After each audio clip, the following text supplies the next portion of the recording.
Welcome back to Boston has entered the chat. This is a beautiful sight, isn't it? Gonzo, full pads. Say what now? All the contract talks we've been going through, back and forth between him and Bob Kraft. And you know what? The pads came out. Joe told you. We'll know the truth if the pads come out and he's in them. And wouldn't you know it, Gonzo's in pads. You know he got that dog in him, Joe. Yeah, I'll just say this first. I think they're crazy for being out there with this weather. But you know what? It toughened them up a little bit. Christian Gonzalez was out there. I want to give him a lot of credit here. There's nothing set in stone that he's going to get paid. No. There's nothing set in stone that he's going to get a contract this year. He's out there. You know, we had Barth on yesterday, and he mentioned to us that the sale of the Seahawks really could set back this Witherspoon deal. So now maybe he's not going to get the money right away. The other thing is maybe Gonzo and his camp are just looking at it as, you know what? I'm good enough. I trust my health. I've built myself up to this. He said this year he wanted to be a captain. Yeah. I almost wonder if Mike Vrabel has kind of talked to him about maybe taking that next step as a leader. But him being out there, that's leadership. Him being out there shows it's not about personal. Yes. But the other thing is if he waits it out a little bit more, Travis, he's going to get paid a lot more money. Oh, you think so? Wait. Yeah, let's say he doesn't sign now, right? Yeah. Then the next guy signs. Right. Then the next guy signs. He'll be getting more money. I'll be honest, guys. I think he's crazy. Me too. I do too. Good for him. If he I mean, gets- it's leadership and all that. So, I mean, tip of the cap to him. Don't forget the Kraft comments, and he looks Yeah, good. they never negotiate in the media. Yeah, and he's handling it great. This is insane. Not to mention, too, so you're risking getting hurt. Yes. Which is the number one thing. I mean, if I were worth $100 million, you wouldn't see me here. I'd be in bubble wrap and I would not leave my home. So if I ever don't show up, it's because I'm worth $100 million. Other than that, I don't want to wait until next year. And I don't think it's going to play out this way, I don't but as think you so. said, Joe, I mean, let's just talk this out. I don't want to wait until next year when the Patriots are also going to have to pay Drake May. Right. So all of a sudden, Yes. you are now not the priority. This is the window. Man, I wouldn't be out there in full pads, but good for him. No, I agree. I'm right there with Matt. My first thought was you better not get hurt, because if you do, then your value is not going to be what it would be. You have the opportunity right now where Robert Kraft is talking publicly about this, whether you like it or not, to take advantage of this. And yes, wait for Witherspoon to sign and then get your money, but don't wait that long. And I don't know. It's just a lot of risk out there in pads to be practicing like this when you haven't signed this deal yet. Joe, I mean, listen, let's be fair, okay? This isn't Oklahoma drills. I know you remember those. I used to get matched up against big cats like you. I hated that drill. They're not doing stuff like that these days. But at the same time, he was a full participant. He was in 11-on-11. He was in one-on-one drills. Like, he's working out there. He's not just in pads walking around looking cute. Like, he's out there putting in work. Yeah, he wasn't even taking certain, hey, I'm not taking this rep here. He was working. And he was going up against A.J. Brown. And he defended him on one And play. it's wet. Listen, being out there today, that's fine. I don't want to watch a Super Bowl contending team. Have you guys seen the 49ers, by the way? We already know that they play near that electrical box out there anyways. Yeah. But they already have 6 guys out. Yeah. Like, every day, don't you hear about someone got hurt There in was a camp? guy on the Bengals whose leg got Done for wrapped around his body. It's just that, like, again, this seems like a culture thing from Vrabel. I think it's coming up from above, from him trying to set the tone to everybody that, hey, if you show leadership and all that, you'll get paid. I just don't. I get selfish sometimes. It's not selfish, it's smart. Yeah, if he wants, It's a business decision. If he wants to be a captain, that's great optics to be out there. But you can't be a captain. Well, maybe you can be, but it won't be like the same if you're injured and not playing. He got hurt last year, remember? First day of camp in pads. Well, That's that, He hurt his exactly. hamstring. That's Right. right. And that's why he didn't play the first 4 games. And people thought maybe it could have been contract related. Not to mention, Vrabel has a history of calling out guys with soft tissue injuries dating back to the Tennessee. So Well, people soft. I will not do that. I will not do that. I'll catch Travis up on that in the break. But yes, long story short, it's good to see him out there. It's also stupid. Yeah. Yeah. By the way, in some ways, this is now not a story. I mean, it's still a story. Oh, you sound but like Joe. It's still a story. Oh, my God. Are you 98.5 propaganda? I mean, this is ridiculous. Do you agree This with is that? ridiculous. I've been trying not to make this a story for a while, but maybe Kraft has by putting it into the media. Fair. He And then definitely He's did. going That's to fair. get a deal done. I'm blaming Kraft, by the way. It's a story if he's not out there. It's a story if he's not participating. He's participating in full pads. Yeah. He's betting on himself, betting on not getting hurt. Yep. It's now not a story until he either gets hurt, he stops participating, or they get a deal done. That's my attitude on it. It's so funny, but I'll go back to like another sport. But Tuukka Rask could have signed a deal one time, bet on himself, had the best year ever, made big bucks. I just wonder if he is this guy that's confident in himself, not the market. What's the difference, though, in this year compared to next year? Is it a couple million? It's yeah. Honestly, Matt, it's probably not worth the rest. But I agree. the team, okay, that's a Gonzalez thing. Yeah. If you're the Patriots, you got to take care of him now because you got to figure out, to your point, Double M, Drake May. I mean, you are backing the Brinks truck up to his house, okay? So you better take care of Gonzo now because if you got to take care of both at the same time, that ain't going to work. They don't have to take care of him now. He's out there in pads. He's under contract. Which is the other They thing. don't have to take care of him. The He has now leverage- set that. I think it'll get done. I think it gets done probably between now and the end of camp. That would be my guess, but they don't need to rush into this. If I'm the Pats, I'm saying, hey, you're out there, you're in pads, you're So participating. what would your long-term fiscal plan be? You just playing them both at the same time? Yeah. Oh, my God. I don't know about They're going to that. pay them both at the same time anyway. Now, whether they're negotiating at the same time, that's one thing, but they'll both be on the books. They're paying Drake May, and they're going to pay The Christian two Gonzalez. easiest positions and players to sign on the Patriots are Christian Gonzalez and Drake May. May. Yeah. So I agree with Matt. It's not a story. I'm not trying to make it pop propaganda. It is crazy that he's out there today. When's the deal going to be done? I don't know, but waiting it out, could it be worth 10 more million? Oh, Hey, here's another thing. What is the guarantee? Like, think about that. Right. If Milton Williams gets 50, It's 100, is it really 100? I think. I mean, if Well, he you gotta wasn't wait out there. for Witherspoon, too, right? Right, that's what he's waiting for. Yeah. If he wasn't out there, the urgency, to Matt's point, would be much greater. Like, oh, he's not playing. We got to get him back out there. We got to sign him. We got to get all this done. He's out there, so they could just keep waiting and keep negotiating and keep holding off. And it is crazy that he's out. I will just say this for the fans out there, this team's putting it on the line and not being selfish about their own situations. Yep. Wow. 617-582 chat. What do you think of the whole situation? Now, here's the other storyline in camp. Everyone's telling you. We talk about it all the time. Kayshon Boutte is killing people out there. He's like the best receiver right now for the Patriots. But all the talk is surrounding him.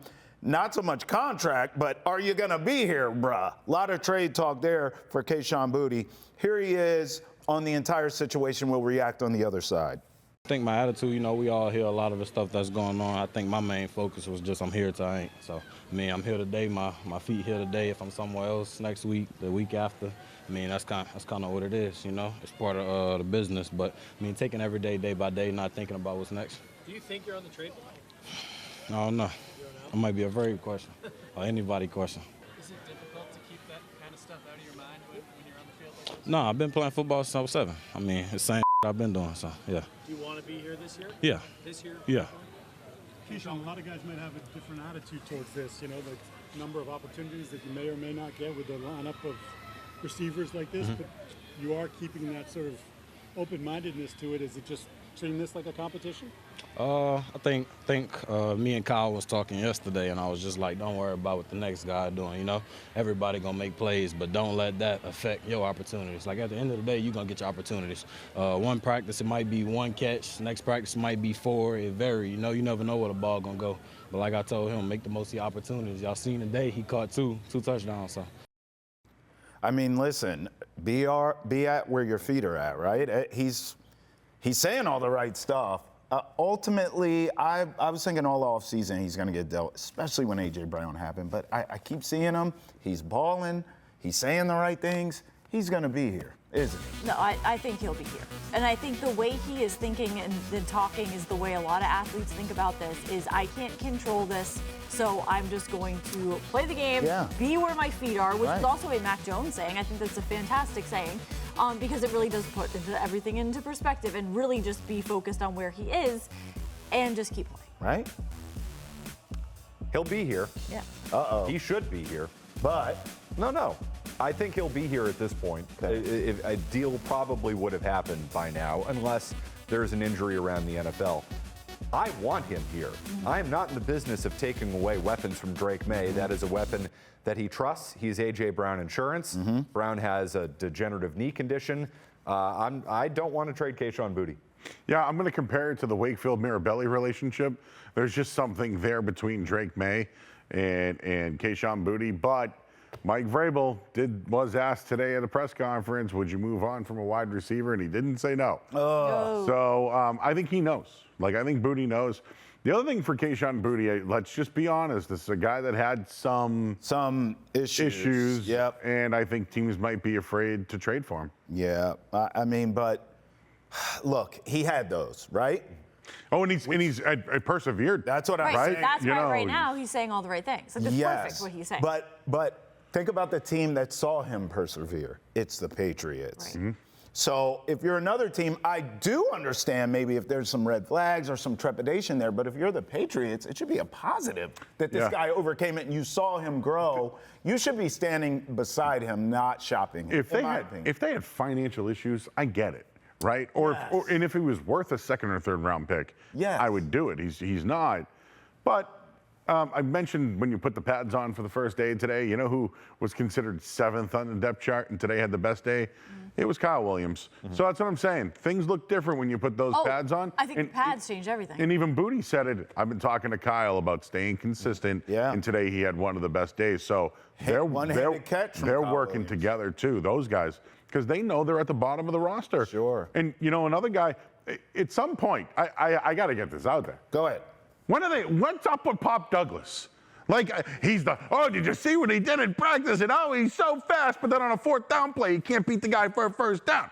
So it's like every time I hear about Pop Douglas. Kayshon Boutte was a 6th round pick. Pop Douglas was a 6th round pick. Belichick picks. You realize that? They're still here. My only thing is this. Why is he the guy they don't talk about?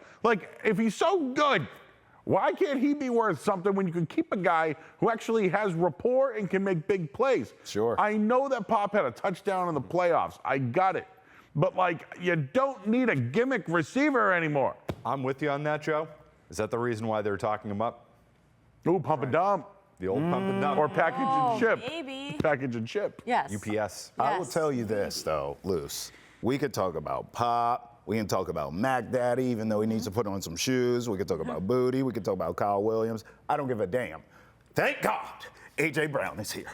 Thank God. Because this receiving core overnight went from a concern, Stephon Diggs is going, who's going to be there?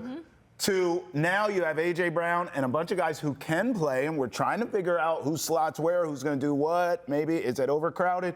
But thank God you got one alpha. You got one dude who you know is going to be there because now it elevates the entire core. Yeah, so this is where the pads are making all the difference, Trav. That's right. Because there were some concerns about the chemistry between A.J. Brown and Drake May and how he's missing all the targets or he's not completing his passes. Drake May, per Andrew Callahan here reporting this, Drake May was 7 for 8 with 4 completions to A.J. Brown, which were all short throws, but still, the pads are making a massive difference here. That's right. So I think that this is a good thing. But I will say, looking back at the reporting about Drake May at training camp last year, right away, everyone was saying he looked, and I quote, wonderful. Everything was super positive from the jump. Last year he threw picks early. That's right. Yes. That's right. But now things are still, they're good, but from the start a little shaky, but now better with the pads. Just real quick, you're in a huddle, okay? Yep. Let's not. It's great. We can do sports talk. It's awesome. When you're in the huddle and it's a 3rd and 8, who you want in the huddle as your receivers? A.J. Brown. A.J. Brown. Who else? A.J. Brown, Romeo Dobbs, And Kayshon Boutte. and Kayshon Boutte / Mac Hollins. Because the quarterback trusts both of them. And you cater to the quarterback, What right? about your boy Hunter Henry? So they have nobody else, so he's the only one out there. I'm just saying, and Reardon. All I'm trying to say is, yeah, Hunter Henry is. I think Drake May's two guys that he relies on is Hunter Henry and Kayshon Boutte. Sure. It wasn't Diggs a year ago. Like Diggs had some big plays. Don't get me wrong, but I feel like the first thing he throws at the tight end first. He does. So, and Hollins is big, and that's probably why he's one of those guys too. 617-582-CHAT. Let's go to the other side of the ball here. Gabe Akis finally signed the contract. We talked about that. That's done. But he's still dealing with a bevy of injuries. Vrabes was asked about, when's the kid going to be out here practicing? Take a listen. Well, he wanted to be out there. Some guys that I'd say that the closer they get to coming back, I'm probably more likely to have them come out to practice. You know, if they're not very close to coming back, then maybe they won't be out there. But I'd say that's probably just a case-by-case basis. And, you know, he wanted to be out there and he wanted to watch and learn and see what was going on with the drills and everything else. So that's what we did. We saw Harold out there too. Is that significant to maybe he's getting closer to returning? I probably would say Gabe's closer to coming back than Harold is. So. That's interesting at the end of that soundbite there. Harold Landry, Gabe Akis is closer to coming back than Harold Landry. Good thing. I mean, hey, Joe, you always talk about how, look, get the kid healthy and just get him out there and let him play. Yeah, pass rusher. Don't overthink it. But that's more positive. Yeah. Landry's on PUP list. You might not see him until after week 5. So that's positive to me. Matt and Lucy, I think that pass rush is the easiest position for someone to come back. Like, they could play the first preseason game and Akis could be out there. I wouldn't do it out of protection of the kid. Could. Yeah, but that's what I mean. So, guys, Gabe Akis can play. Just so you know, it was a head, shoulders, knees, and toes injury. Yeah, he had everything. Legitimately, like a Game operation. Eyes and ears. And But was like- there an injury that he kept from the team? So that's a good one, Lucy. He had a hamstring. He ran the 40 and had a hamstring. Supposedly he had some sort of labrum surgery, but he has some sort of knee, leg, lower leg.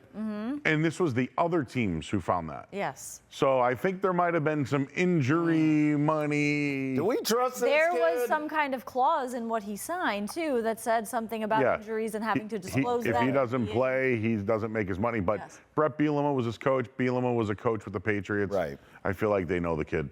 I know, but I already have trust issues with him if we're playing the game operation with this kid. I think they have trust issues Yes. with him, which is why it took the contract so long to get done. Yes. I agree with you, Joe. It is the easiest position to essentially show and go in football. I've got questions about their pass rush just in general. Would you add Vita Vea? Yes.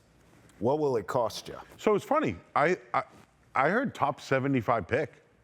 Oh, I can live with that. Third rounder. I can live with that. And you gotta pay him or extend him. You got to pay him, which you do have money to pay. But the Patriots can afford a third round pick and not extend him. Yeah. Here's why I do it, and I think they're deep on the interior of that line. They but are. That's where they're going to have to get a lot of their pass rush from this year, because I don't trust their ability to rush from the edges.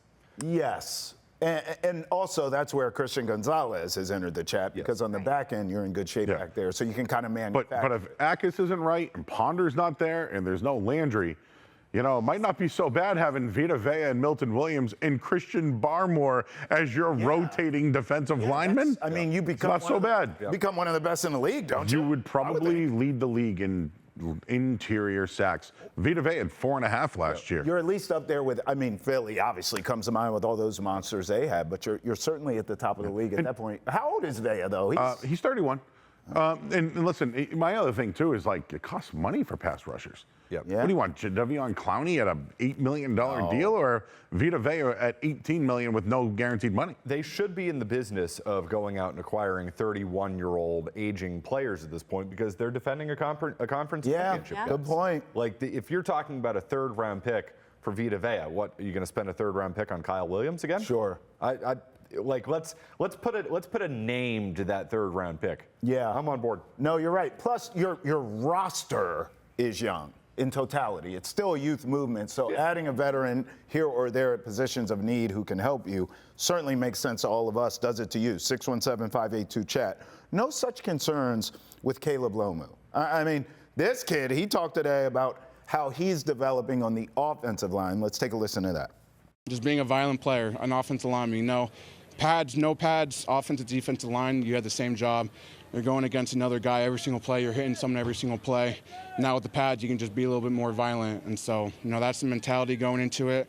That's what you got to have in your mind every single play. You know, I can't take any plays off. No rep is a coffee break. And so just going out there every rep, every practice, and being violent, being a physical player. What's it like for you switching around at a bunch of spots, and do you feel like that's eventually going to make you a better tackle? Yeah, 100%. The biggest thing is coming on the field, being able to know more than one position is a huge thing. If you want to roll in the team, you know, learning more positions is the biggest key to that. And so when I came out here switching around positions, I was more than happy to do it, play any position. Just love playing football, and so wherever I can be to be on the field is where I want to be. All right, Lucy, I'm going to roll out the red carpet for Joe and Double M because nothing they love more than to talk offensive linemen. Travis has left the chat. Take it away. Well, I'll just say this. I didn't know Will Campbell was the first to reach out to Lomu, considering he could have been taking his job. So I like that. I've heard off and on things about Lomu so far. What do you mean? Everyone says he looks big. Like, you see him, he looks like a tackle. Yep. I think he's got some... Does he play like a tackle? He wants to be violent, he said. He wants to be violent. I think he's got some learning curve. Okay. He's still a young kid. He's young. But he didn't give up a sack last year, and I like that. And he can also dance, Lucy. Oh, well, that's going to be very he's helpful. he's got the moves, you know what I'm saying? Someone make that Really again. glad you did Make that again. Clip it and flip it in reverse. Well, it was the only thing we could talk about. What were we going to do? Break down lineman film from... Yeah, I bet he you gotta loves do it playing again. football and he Yeah. loves dancing, so they're in business. It's going to be so. Actually, though, a lot of football players do ballet because it helps them with balance and with their athleticism. That is going to be great that he can tap dance. I'm very glad. I think they go 2 tight ends, and he'll be your unbalanced other guy. That would be my sense. That would be my sense as well. They're going to have to manage Morgan Moses. My question is not where Caleb Lomu starts, it's where he finishes. Is he your left tackle by the end of the year? He's a big boy. Yeah. He's made to play left tackle. He's born to play left tackle. We got to go to break. Let's go around the horn quickly. My answer is yes, because I believe Will Campbell's a left guard. I think Campbell's a guard. I don't know if they're ready to admit that yet. Not this season. Not this season. Okay. No, they're gonna be so stubborn by leaving Will Campbell at left tackle. So we'll get another season of it. I sent you to think this could be the last stand for Will Campbell. Oh, this is it. I'm with Joe on this. Yes, I agree. One more season. They give Will Campbell more I chance think by the end of the year, Vrabel will do it smooth, and Will Campbell's a team guy. Yes. I think Vrabel will handle it properly, and it shouldn't cause any waves. I think Campbell will be left guard by the end of the season, and this kid will be the left tackle. Okay. Predictions. What say you? 617-582-CHAT. Call us. Get in here. More Patriots talk. When we come back here on Boston Has Entered the Chat, we all know the Patriots will go as far as their young star QB. So what should be the expectations for Drake this season? Drake? We'll talk about it next, right here on Boston Has Entered the Chat.